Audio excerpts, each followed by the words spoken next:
Hi my dear YouTube family, ಎಲ್ರಿಗೂ MS creation and thank you YouTube ಚಾನಲ್ಗೆ ಸುಸ್ವಾಗತ. ಇವತ್ತು ಪಾರ್ಟ್ 2 ನೋಡ್ತಾ ಇದ್ದೀವಿ. ಇದನ್ನು ನೀವು ಆಡಿಯೋ ಮುಖಾಂತರ ಆದರೂ ಕೇಳಿಸ್ಕೋಬಹುದು. Hi my dear YouTube family. So ನಿನ್ನೆ ನಾನು ಶ್ರವಣಕುಮಾರನ ಕಥೆಯನ್ನು ನಾನು ಲೈಫ್ ಈಸ್ ಬ್ಯೂಟಿಫುಲ್ ಅನ್ನುವಂತಹ ಒಂದು ಬುಕ್ಕಲ್ಲಿ ಹೇಳ್ತೀನಿ ಅಂತ ಹೇಳಿದ್ದೆ. ಸೊ ಆ ಬುಕ್ ಇದೆ. ಸೊ ಈ ಬುಕ್ ಜೋಗಿಯವರು ಬರೆದಿರುವಂತಹ ಲೈಫ್ ಈಸ್ ಬ್ಯೂಟಿಫುಲ್ ಕಂಡ್ಬಿಟ್ಟು ನೋಡ್ರಿ ಅನ್ನುವಂತಹ ಬುಕ್ಕು. ಸೊ ಈ ಒಂದು ಪುಸ್ತಕದಲ್ಲಿ ಈ ಲೈಫ್ ಈಸ್ ಬ್ಯೂಟಿಫುಲ್ ಅನ್ನುವಂತಹ ಪುಸ್ತಕವನ್ನು ಯಾರ್ಯಾರು ಓದಬಾರ್ದು ಅಂತ ಹೇಳಿಬಿಟ್ಟು ಜೋಗಿಯವರೇ ಸ್ವತಃ ಹೇಳಿದ್ದಾರೆ. ಸೊ ಹಾಗಾಗಿ ಯಾರ್ಯಾರು ಈ ಬುಕ್ಕನ್ನು ಓದಬಾರ್ದು ಅಂತಂದರೆ, ಸೊ ಯಾರ್ಯಾರು ಈ ಬುಕ್ಕನ್ನು ಓದಬಾರ್ದು ಅಂತ ನೀವು ಈ ಬುಕ್ಕನ್ನು ಓದಿನೇ ನೋಡಬೇಕು. ಸೊ ಹಾಗಾದರೆ ಶ್ರವಣಕುಮಾರನ ಒಂದು ಡೆಡ್ ಎಂಡ್ ಸ್ಟೋರಿ ಹೇಗಿತ್ತು ಅಂತ ಹೇಳ್ಬಿಟ್ಟು ನಾವು ಇವತ್ತು ಕಂಟಿನ್ಯೂ ಮಾಡೋಣ. ಸೊ ಶ್ರವಣಕುಮಾರ ಏನು ಆ ಗೇಟ್ ಹತ್ರ ಲೈಟು ಆಫ್ ಮಾಡ್ದೇ ಗೇಟ್ ಹತ್ರ ಬಂದು ನಿಂತ್ಕೋತಾನೆ. ಸೊ ಯಾರು ಗೇಟನ್ನು ಬಡಿತಾ ಇರಬಹುದು ಅಂತ ನೋಡೋದಕ್ಕೆ.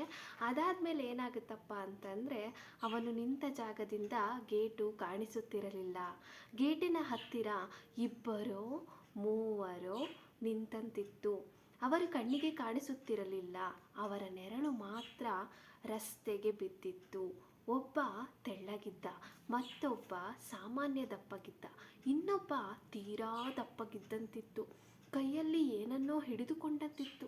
ಶ್ರವಣಕುಮಾರ ಅವರಿಗೆ ಕಾಣಿಸದ ಹಾಗೆ ಬಾಲ್ಕನಿಯಿಂದ ನೋಡುತ್ತಿದ್ದಂತೆ ಅವರು ಮತ್ತೊಮ್ಮೆ ಗೇಟು ತಟ್ಟಿದರು. ಇಷ್ಟು ಹೊತ್ತಿಗೆ ಬಂದವರು ಯಾರಿರಬಹುದು? ಅವರು ಬಾಗಿಲು ತೆಗೆಯಲೋ ಬೇಡವೋ? ಅವರು ದರೋಡೆಕೋರರೋ ಕೊಲೆಗಾರರೋ ಆಗಿದ್ದರೆ ಏನು ಮಾಡುವುದು?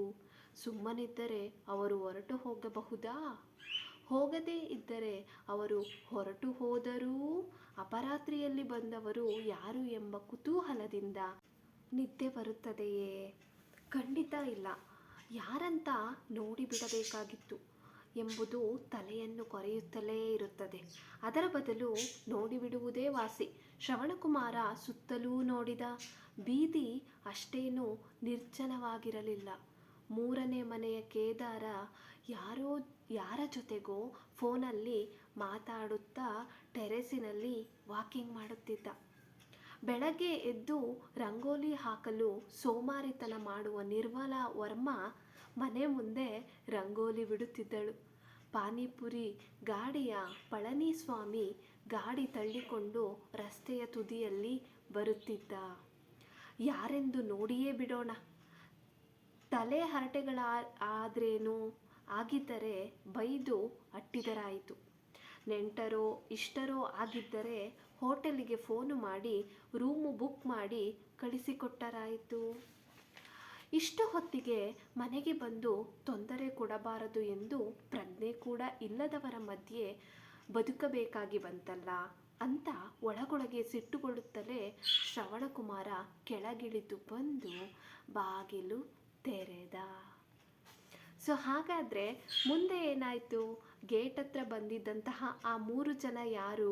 ಶ್ರವಣಕುಮಾರ ಧೈರ್ಯ ಮಾಡಿಬಿಟ್ಟು ಗೇಟ್ ಹತ್ರ ಬಂದು ಗೇಟ್ ಬಾಗಿಲು ಕೂಡ ತೆಗೆದಾಯಿತು. ನೆಕ್ಸ್ಟು ಏನಾಗಿರಬಹುದು ಅಂತ ಹೇಳಿಬಿಟ್ಟು ನಾವು ಪಾರ್ಟ್ 3ನಲ್ಲಿ ನೋಡೋಣ. ಥ್ಯಾಂಕ್ ಯು, ಧನ್ಯವಾದಗಳು.